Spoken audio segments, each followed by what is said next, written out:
Yo, okay, look at this. This is a smart rack from 2WZ Trio Welding Zone. You guys ndi steel koma kuoneka ngati aluminium. Timanena mobwereza zakuti kukhala ndi zinthu zabwino nthawi zina sizitengera zoti mukhala ndi ndalama zambiri koma mupeze anthu amene akhoza kukwanitsa kupanga zinthu zimene mukufunazo.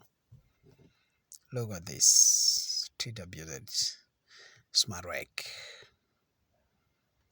Look at this.